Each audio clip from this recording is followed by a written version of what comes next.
Hey everyone, it's John here from Hockey back with another video, and this video is going to be on Brent Burns and 5 possible trades involving him. If you're looking at the San Jose Sharks, they did not have a good year, missing the 2014 format. For Brent Burns, $8 million cap hit, takes him into his 40s. I think for Brent Burns, he has a modified no trade clause. It allows him to submit 3 teams every July 1st, I believe.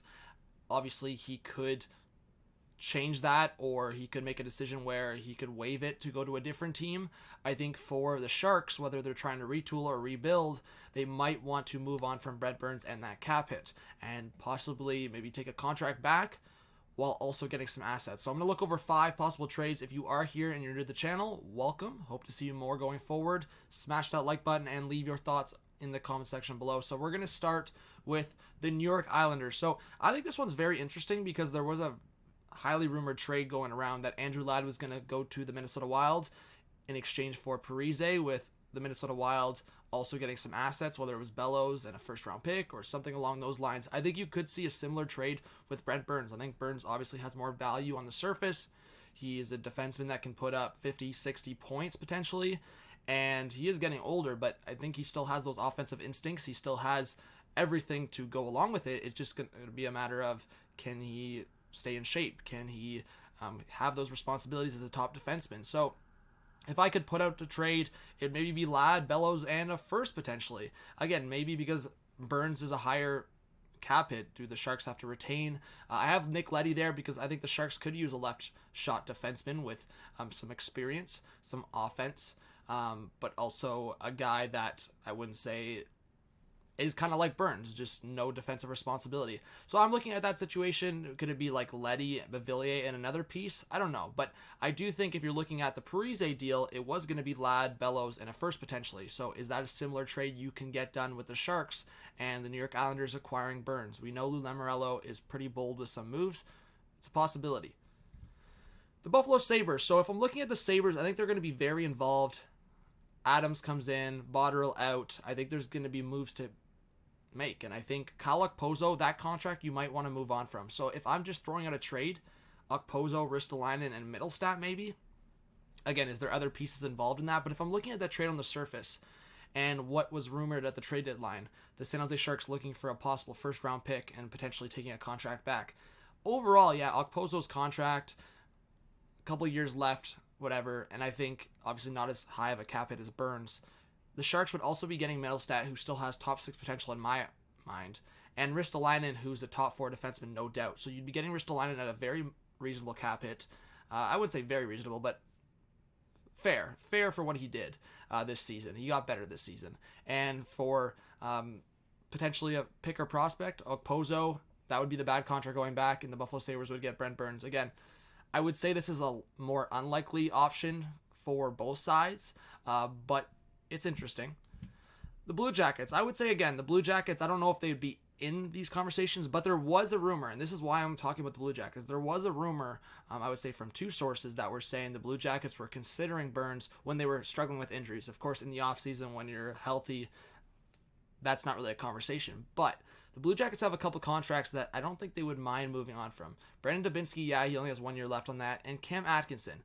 Atkinson's getting into his middle 30s, and Atkinson did not have a good year. So I'm thinking maybe you combine Atkinson, maybe with Dubinsky, and maybe like a pick or a prospect, and get Brent Burns. Again, if I'm the San Jose Sharks, I'd be okay taking a bad contract back if one of 2 things, or maybe both. If it's a lower term or a lower cap hit, or both. And that would be Cam Atkinson. I think the term is pretty close, but he would still be younger when that contract expires.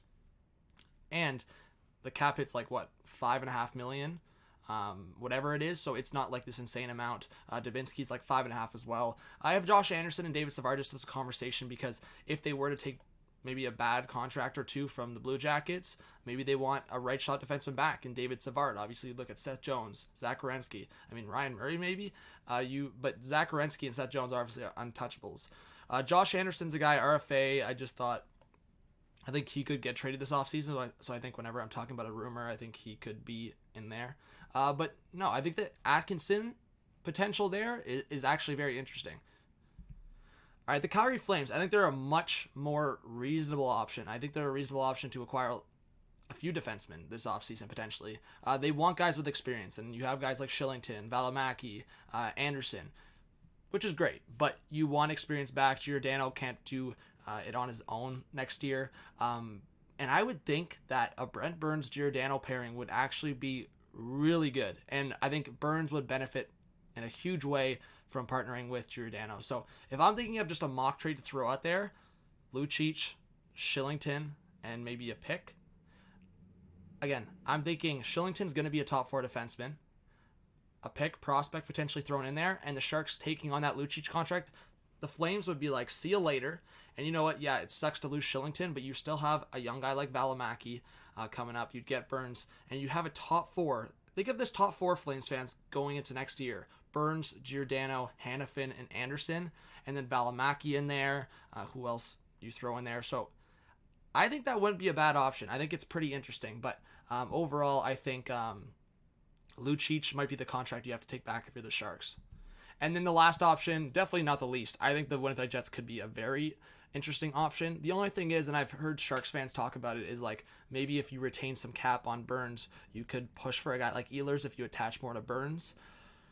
I don't know what that is. I mean, Merkley's an interesting option for the Sharks. If he still has value, he's obviously had some issues, but he looks like he could be a high risk, high reward situation with that offensive side to him.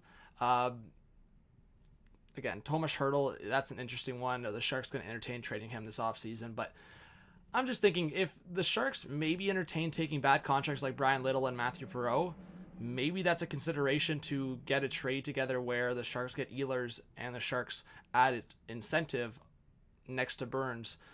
Again, I think this is a more complicated trade, but in terms of the fit, I think Brent Burns brings a lot of what Byfuglien brought. Obviously, less of the physicality, but Burns' frame and just what he can do, and the shot and just the right shot defenseman. I think it's very comparable to what he could bring. Other than that, I think there's a few other teams that could be interested in Burns.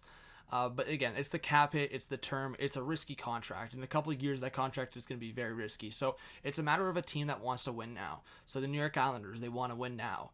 The Calgary Flames, they want to win now. The Winnipeg Jets, they want to win now. So those 3 options for me are like screaming options, because especially for the Calgary Flames and New York Islanders, where you have a bad contract. You literally have a bad contract that could make sense for this trade, Andrew Ladd and Milan Lucic. So I think there could be a trade there.